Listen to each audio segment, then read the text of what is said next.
तो फाइनली वो घड़ी बस आ ही गई है या आने वाली है कई लोगों के लिए कि वीज़ा के लिए अप्लाई करना है। और वीज़ा के लिए अप्लाई करना है मतलब काफ़ी सारी डॉक्यूमेंटेशन है, स्पेशली जो फिनेंशियल पार्ट है वहाँ पे स्टूडेंट्स को काफ़ी प्रॉब्लम आती है। और जो वीज़ा रिजेक्ट होते हैं उसका एक बहुत ही बड़ा रीज़न होता है फिनेंशियल पार्ट भी। ओके, तो लास्ट वीडियो में आपने जो भी क्वेश्चंस पूछे थे मुझसे कमेंट सेक्शन में, कुछ क्वेश्चंस मैंने पिक किए हैं, उनका मैं आंसर दूंगी। और एडिशनली मैं अपने साइड से भी कुछ क्वेश्चंस जो है वो ऐड करूंगी, सो दैट एक आपको ओवरव्यू मिल सके फिनेंशियल लाइक लोन्स की बातें, स्पॉन्सरशिप की बातें, और काफ़ी इन सारी टॉपिक्स पे हम जो है आज वो डिस्कशन करेंगे। So let's start today's video. और उससे पहले आपको अगर सेशन बुक करना है मुझसे, 1-to-1 सेशन, आप मुझसे उसमें क्वेश्चंस पूछ सकते हैं regarding your financial situation, regarding your cover letter. तो आप डिस्क्रिप्शन में जा सकते हैं, वहाँ आपको लिंक मिल जाएगा। Okay, now let's start the video. Okay, so मैं एक बार बता दूं आपको क्लियर की क्वेश्चंस ऑफ कोर्स आप लोग ने काफ़ी लंबा लिखा हुआ है, कुछ कुछ स्टूडेंट्स ने काफ़ी 5-6 लाइन के कमेंट किए हैं, बट मैं उसको ब्रीफ करके ही पढ़ूंगी और उसका आंसर दूंगी। ओके, सो जैसे एक स्टूडेंट पूछते हैं रिलेटेड टू एजुकेशन लोन, कि अगर एजुकेशन लोन दिखा रहे हैं तो क्या 6 मंथ का बैंक स्टेटमेंट दिखाना ज़रूरी है।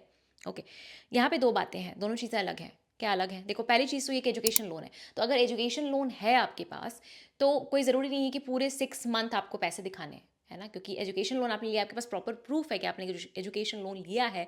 तो कोई आपने ऐसी कोई बल्क ट्रांजैक्शन नहीं कर लिया है जैसा कोई प्रूफ ही नहीं है और आप क्या बोलोगे। ओके, तो कोई इशू नहीं है अगर पैसा 2 दिन पहले भी आए, 1 दिन पहले भी आए। ओके, अब बैंक स्टेटमेंट की जहाँ तक की बात है, कुछ भी दिखाओ, कहीं का भी पैसा दिखाओ, किसी का भी पैसा दिखाओ, कुछ भी करो, 6 मंथ की बैंक स्टेटमेंट है तो 6 मंथ की बैंक स्टेटमेंट होनी ही चाहिए। सो इट्स लाइक मैंडेटरी, कोई भी सिचुएशन हो, भले ही मतलब अकाउंट अगर आपका नया खुला हुआ है तो ऑफकोर्स आप वो चीज़ नहीं दिखा सकते हो, लेकिन अकाउंट आपके पास है, अकाउंट आपके पास खुला हुआ है, तो आप 6 मंथ का बैंक स्टेटमेंट आपको दिखाना ही दिखाना है। नेक्स्ट है, स्पॉन्सरशिप नेसेसरी है क्या अगर मैं खुद को लाइक एज अ स्पॉन्सर दिखा रहा हूँ, लाइक स्पॉन्सर नेसेसरी है क्या, कि अगर आप खुद को लाइक स्पॉन्सरशिप दिखा रहे हो, आई थिंक कुछ ऐसा ही क्वेश्चन था ये।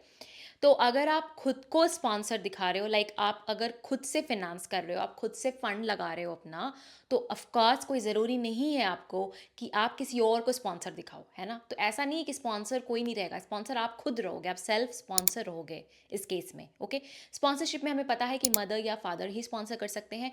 इन केस अगर आपके फैमिली में नहीं है, मदर या फादर दोनों ही नहीं है, तो आपके कोई लीगल गार्जियन होंगे, वो आपको स्पॉन्सर कर सकते हैं, लेकिन इसके अलावा कोई मामा चाचा नाना नानी आपको स्पॉन्सर नहीं कर सकता है। ओके, और अगर आप सेल्फ स्पॉन्सर कर रहे हो तो आपको प्रूफ देना पड़ेगा कि पैसे कहाँ से आए आपके पास, है ना।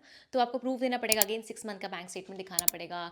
जॉब करते हो तो जॉब का लाइक लेटर दिखाना पड़ेगा, अगर बिजनेस करते हो तो बिजनेस का दिखाना पड़ेगा। नेक्स्ट है बेस्ट यूनिवर्सिटी का। ओके, तो एक क्वेश्चन है रिलेटेड टू बेस्ट यूनिवर्सिटी, कि बेस्ट यूनिवर्सिटी कौन सी है, कैसे चूज़ करें, है ना। काफ़ी सारी पब्लिक यूनिवर्सिटी है तो डिसीजन थोड़ा डिफिकल्ट हो जाता है। ओके, मैंने एक वीडियो ऑलरेडी बनाई हुई है जिसपे थोड़ा आपको हेल्प मिलेगा कि आप किस किस बेसिस पे, किस फैक्टर्स पे आप डिसीजन ले सकते हो। तो देखो, मेन आपको ये देखना है सबसे पहले, जो as a study point of view से देखो, तो अगर आप स्टडी करने आ रहे हैं रियली, अगर आप इंटरेस्टेड हैं कि ओके मुझे प्रॉपरली स्टडी करके और मुझे उस पाथ पे चल के ही आगे अपने जीवन में बढ़ना है। ओके, तो ऑफ कोर्स करिकुलम देखो, कोर्स का स्टडी प्लान कहते हैं उसको इटालियन में यहाँ पे।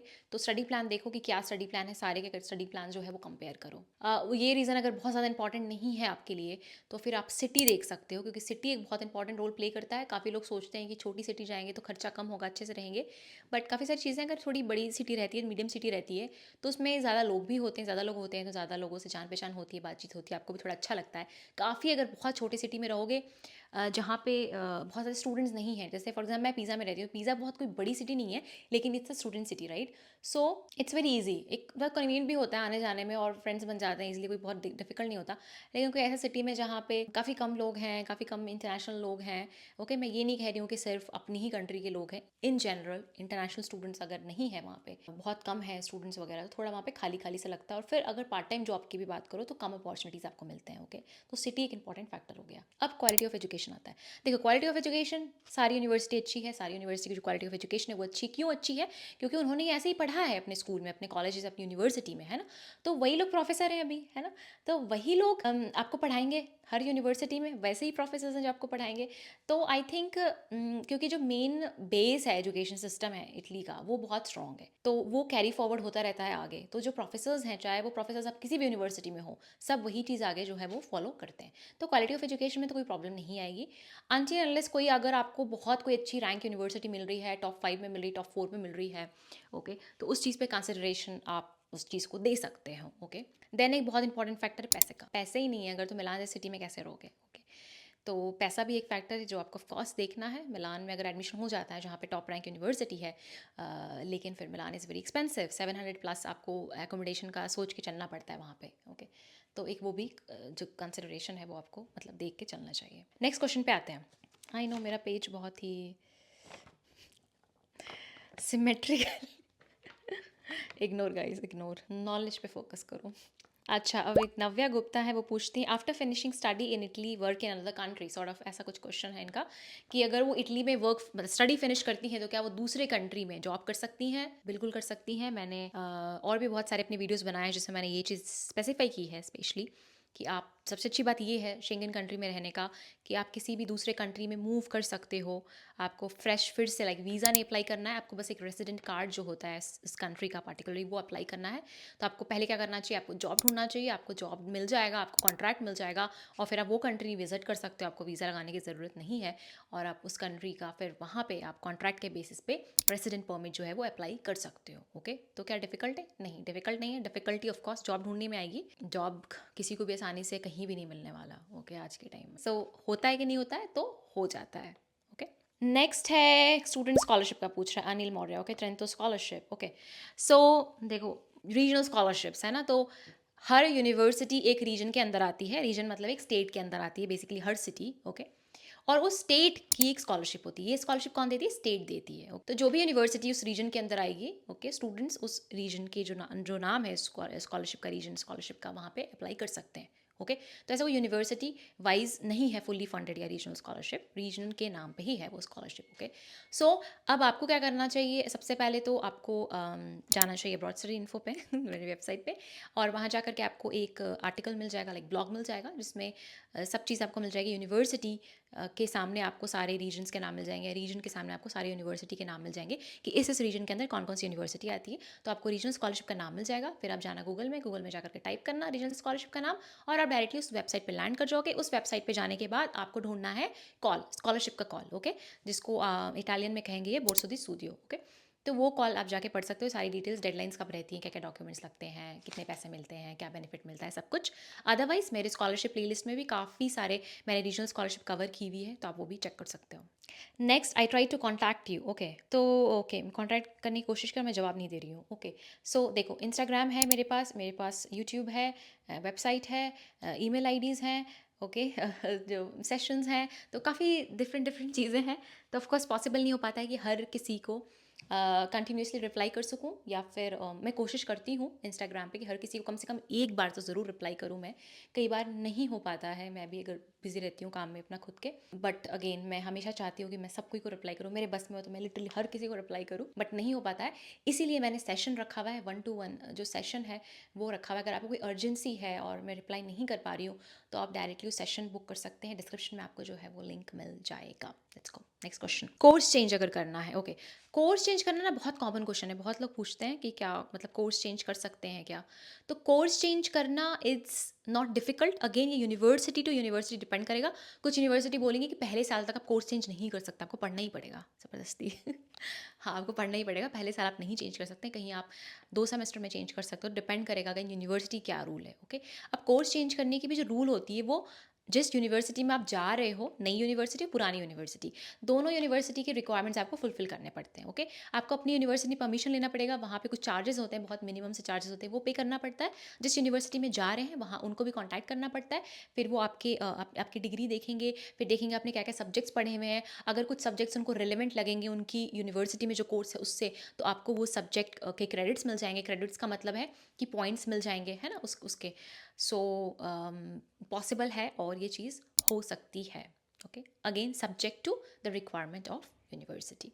देन चीमिया डन। ओके, अगर चीमिया हो गया है तो क्या एचआरडी करवाना रिक्वायर्ड है? ओके, तो मैंने अभी जो मुंबई एमएससी वाला ऑफकोर्स जो वीडियो बनाया था उसमें आपने देखा होगा कि मैंने डिटेल में सब कुछ बताया है आपको। ओके, तो उसमें चेकलिस्ट देखो यार, चेकलिस्ट क्यों नहीं देखते हो? चेकलिस्ट में जो चीज़ें मेंशन है वो चीज़ें होनी ही चाहिए।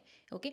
अगर चीमिया है, अगर डीओवी भी है आपके पास, फिर भी आपके डॉक्यूमेंट में एपोस्टाइल और एचआरडी होना ही होना चाहिए। पहली बात तो डीओवी बिना एचआरडी बिना एपोस्टाइल के होगा नहीं, क्योंकि क्या कहते हैं उसको, स्टेप्स फॉलो करते हैं ये लोग कि सबसे पहले लोअर बॉडी करेगी, फिर हायर, फिर हाईएस्ट बॉडी करेगी, मतलब उसको वेरीफाई डॉक्यूमेंट को। ओके, तो एचआरडी होगा, फिर एपोस्टाइल होगा, ट्रांसलेशन है तो ट्रांसलेशन होगा इटालियन लैंग्वेज में, और सॉरी उसके पहले आपका एपोस्टाइल होगा मिनिस्ट्री ऑफ एक्सटर्नल अफेयर्स या फिर मिनिस्ट्री ऑफ फॉरेन अफेयर्स अगर आपकी कंट्री में है तो, एंड देन येस उसके बाद ट्रांसलेट कर लो इटालियन लैंग्वेज में। Okay, this is what you have to do. Then okay, अब कुछ एक्स्ट्रा क्वेश्चन जो मैं अपनी तरफ से ऐड कर रही हूँ, दैट विल बी गिफ्ट से रिलेटेड। काफ़ी लोग कुछ क्वेश्चन पूछते हैं कि जैसे अगर फिनेंस साइड से, हाँ मतलब वीज़ा के लिए बता रही हूँ, कि पैसे आपके पास हैं लेकिन मम्मी पापा के पास नहीं है ना, आपके पास है, किसी और के पास है, और आप उनसे वो पैसा लेना चाह रहे हो एज अ गिफ्ट करके, कि मैं बोल दूँ कि एज अ गिफ्ट मैं ले रहा हूँ, है ना, तो मतलब आपको वो बंदा स्पॉन्सर कर रहा है। इट डजेंट मैटर गिफ्ट है कुछ भी है, मतलब वो बंदा आपको स्पॉन्सर कर रहा है, और हमें क्या पता है स्पॉन्सर सिर्फ मॉम डैड ही कर सकते हैं। ओके, अगर वो हैं दोनों, मॉम डैड, ओके, नहीं है तो अलग बात है, लीगल गार्जियन करेगा, लेकिन है तो वही स्पॉन्सर कर सकते हैं, या स्टूडेंट खुद को ही स्पॉन्सर कर सकता है। तो ये गिफ्ट विफ्ट वाली जो बात है वो नहीं चलती है, बिल्कुल भी नहीं चलती है। ओके, ये बिल्कुल भी वैलिड नहीं है।